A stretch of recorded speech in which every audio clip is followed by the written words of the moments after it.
Okay, on today's lesson, we're going to be looking at general form into factored form. Our objectives are to understand what factoring is and to understand how to change general form into factored form using factoring.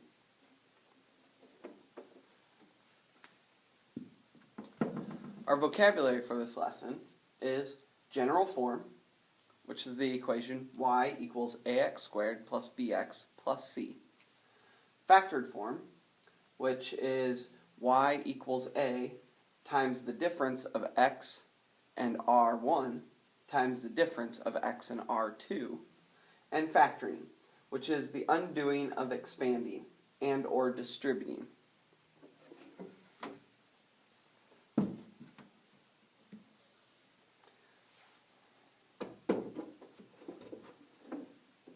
To do our factoring, we're going to use a Punnett square. The first thing that we need to do is we need to look at our x squared. X squared comes from x times x. So in our Punnett squares, we would typically have our x times x there, which gives us x squared. The second thing that we want to look at is actually our last number, our plus 6. What we need to come up with are numbers that are going to give us a positive 6 in this last square. And there are multiple versions that can give us a positive 6. We have 1 and 6. We can also do the reverse of 1 and 6 and go 6 and 1. We have 2 and 3. And then the reverse, 3 and 2. And if you think about it, a negative 1 times a negative 6 gives us a positive 6 also. So we've got all these versions.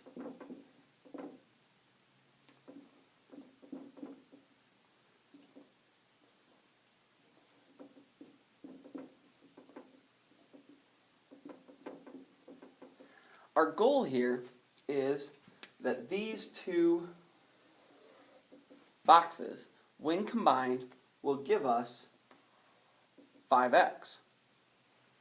To pull this off, we have to add them together. So we want a positive 5x. Well, negative 1 and negative 6 put together, they're never going to be positive when you're adding. So really all these negatives don't matter in this situation. And now it just becomes a trial and error situation. So we're going to try a positive 1 here and a positive 6 here. This is going to give us 1x and 6x, which is going to give us 7x.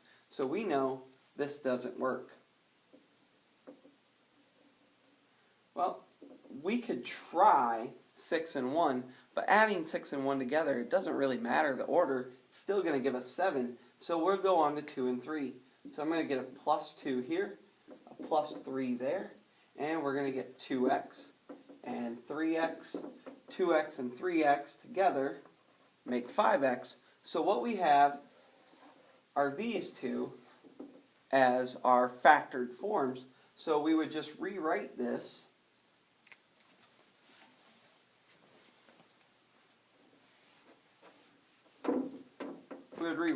as y equals, because our a value is 1, we're going to have a 1 here, x, this was a plus 2, this is x plus 3. Alright, now we're going to look at some negatives and how to deal with those.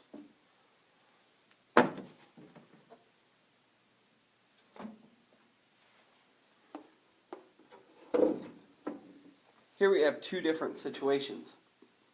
The one on the left is the one we're going to start with. Here, we've got a positive 10 that we want to get on our right bottom corner. We still want our x squared here, so that's still going to come from x times x. The only place that gives us x squared is x times x. So we want a positive 10, but we want them to combine to give us negative 7. Well, a positive plus a positive is never going to give us negative, so we're going to be looking at all negative times negative numbers to give us positive 10. So we've got negative 10, negative 1, negative 1, negative 10, negative 2, negative 5, negative 5, negative 2. Well, what we can use is we can a lot of times use common sense and test the ones that we think are going to work the easiest first. 1 and 10 never really make 7, but I do know 2 and 5 can make 7, so I'm going to try those first. So I'm going to put in a negative 2 here, negative 5 there. This is going to give me negative 5x, negative 2x, which these together make negative 7x. So our factored version is, again, our a value is 1, x minus 2 from the top, and x minus 5 from the side. This one here, we're getting a negative 16 in our bottom corner. Now this becomes a little bit trickier because in this situation, we want a negative 16, so it's actually a positive times a negative. But we want, in the end, it to add to positive 6. So in reality, our positive number has to be further away from 0 or bigger than our negative number. Our absolute value of our positive needs to be bigger than our absolute value of our negative. Using that kind of common sense will allow you to get rid of some things that you might look at and then not have to fail on them and then start over.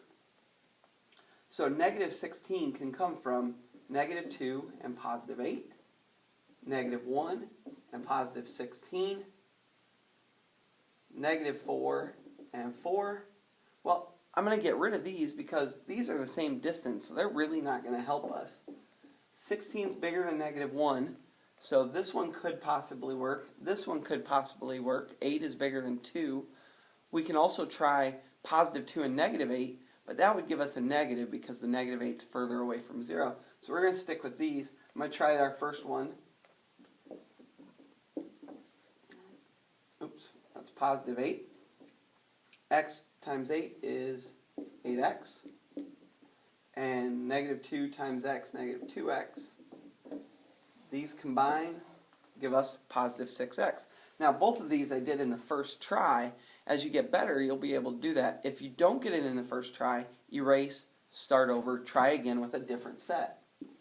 Y equals, our top one here is x minus 2. The negative makes it minus, remember? We still have 1 because our a value is 1. And x plus 8. Okay, I've got one more version to show you. And in this one, our a value is not going to be 1. But that isn't going to change how we attack the problem because I'm going to show you that sometimes these problems have a little bit more to them. One thing I do want to point out is when these are in factored form, we can then use the zero product property from the past video to find the roots. And this is one of the benefits of factored form. We can find roots really simply.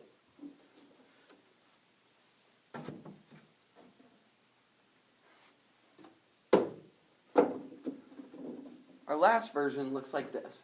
And what we've got is we've got 2x squared plus 6x minus 8. Anytime our a value of general form is something other than 1, factoring can sometimes be tough. But one thing we should look at is all the values in front of x, all the coefficients. Because if there is a common number that can divide into all of them, we can make the a value smaller, making the problem easier. So here we have 2, 6, and 8. I don't really worry about the negatives and positives.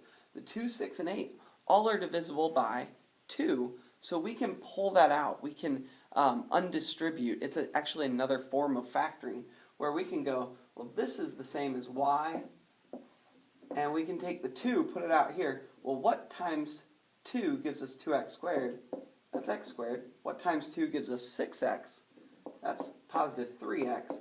And what times 2 gives us negative 8? That's negative 4. So now what we can do is we can zero in on this part and use our Punnett square to factor this. So we're going to get x squared, comes from x and x. We want to get a negative 4, so the possibilities here are negative 1, positive 4, positive 1, negative 4, negative 2, positive 2, and then we could reverse all of these orders also. We want a positive 3. So my common sense is telling me that the positive number needs to be bigger than the negative number, or further away from 0 than the negative. The only one that looks like that works for is negative 1 and positive 4. So I'm going to try those.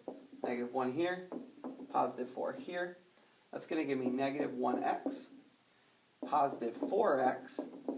These combined together should give us positive 3. Negative 1 plus 4 is 3. So this is going to work. We're going to go y equals, if you notice, we took that 2 out, so that's now our a value. Then we've got x minus 1 and x plus 4. And again, we have taken general form, turned it into factored form. We can use the zero product property to now find the roots. If there's any part of this lesson that you didn't understand or you need more practice with, please pause, rewind, and watch again. Thank you.